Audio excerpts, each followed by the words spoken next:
ಅಯ್ಯೋ ಭಾವ, ಬೇಡ ಬಿಡಿ ಭಾವ. ಬಿಡಿ ಅದಕ್ಕೆ ನೀವು. ಬೇಡ ಭಾವ, ಬೇಡ ಭಾವ. ಬಿಡಿ ಅದ್ಕೆ. Please, ಬನ್ನಿ ಭಾವ, ಬನ್ನಿ ಬನ್ನಿ ಬನ್ನಿ, ಕೂತ್ಕೊಳ್ಳಿ.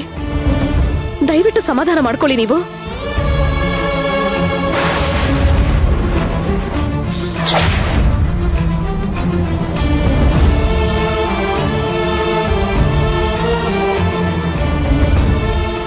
ಇಂಥ ತಾಯಿ ಗುಣ ಇರೋ ನಿಮ್ ತಾಯ್ತನ ಕಿತ್ಕೊಳ್ಳೋದಕ್ ನೋಡೋದ್ಲೆಲ್ಲ ಅದಕ್ಕೆ.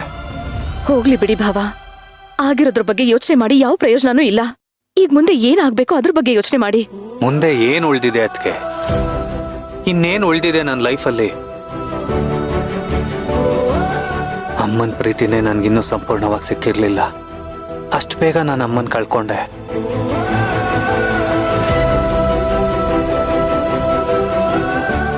ನಾನು ಕಳ್ಕೊಂಡಿರೋ ಪ್ರೀತಿನೆಲ್ಲ ಕೊಡಕ್ ಬಂದಿರೋ ಪ್ರೀತಿ ದೇವತೆ ಮಣಿ ಅಂತ ಅನ್ಕೊಂಡೆ. ಆದ್ರೆ ಅವಳು ಮಹಾ ಮೋಸ್ಕಾತಿ ಅಂತ ಗೊತ್ತಾಯ್ತು. ಇನ್ನೇನ್ ಉಳ್ದಿದೆ ಅದಕ್ಕೆ? ಇನ್ಯಾರಿಗೋಸ್ಕರ ಬದುಕಿರ್ಬೇಕು ನಾನು?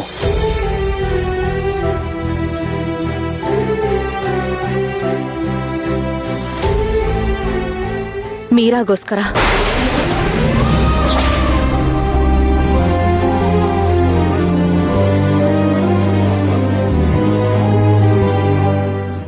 ಹೌದು ಭಾವ, ಗೊತ್ತಿದ್ದೋ ಗೊತ್ತಿಲ್ದೇನೋ ಮೀರಾ ನಿಮ್ ಹೆಂಡತಿ ಆಗಿದ್ದಾಳೆ.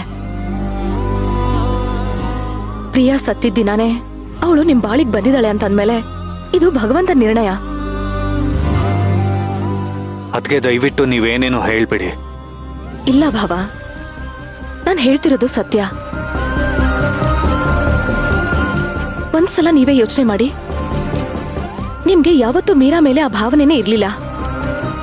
ಆದ್ರೂ ಅವಳಿಗೆ ತಾಳಿ ಕಟ್ಟಿದ್ರಿ. ಯಾಕೆ ಹೇಳಿ? ನಿಮ್ ಜೀವನ ಕಾಪಾಡೋದಕ್ಕದ್ಕೆ. ಅದು ಬರೀ ನೆಪ ಮಾತ್ರ ಭಾವ.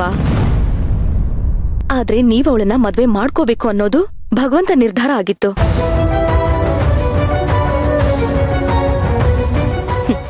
ಋಣಾನುಬಂಧ ರೂಪೇಣ ಪಶುಪತ್ನಿ ಸುತಾಲಯ ಅಂತ ಹೇಳ್ತಾರೆ.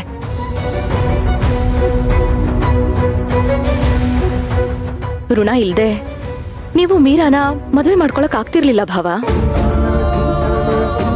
ಹಳೆದನ್ನೆಲ್ಲ ಮರ್ತು ಮೀರಾನ ನಿಮ್ ಹೆಂಡತಿ ಅಂತ ಒಪ್ಕೊಳ್ಳಿ.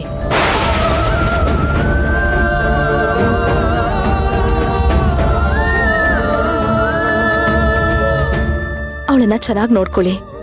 ನೀವು ಕಳ್ಕೊಂಡಿರೋ ಪ್ರೀತಿನೆಲ್ಲ ಮೀರಾ ಕೊಡ್ತಾಳೆ. ಇಲ್ಲ ಅದಕ್ಕೆ, ಈಗಾಗ್ಲೇ ಅವಳ ವಿಚಾರದಲ್ಲಿ ನಾನೊಂದು ನಿರ್ಧಾರಕ್ಕೆ ಬಂದಿದ್ದೇನೆ.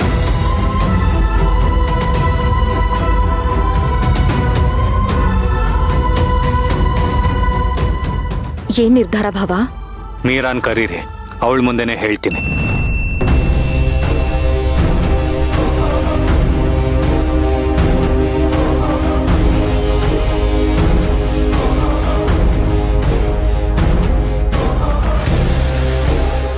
ಓ ಮೈ ಗಾಡ್, ಏನಾಯ್ತು?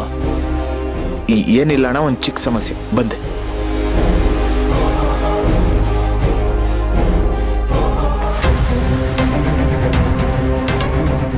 ಸಣ್ಣ ಸಮಸ್ಯೆ ಅಂತಿದ್ದಾನೆ, ಆದ್ರೆ ಅವನ್ ಮುಖದಲ್ಲಿ ಟೆನ್ಷನ್ ಇತ್ತಲ್ಲ.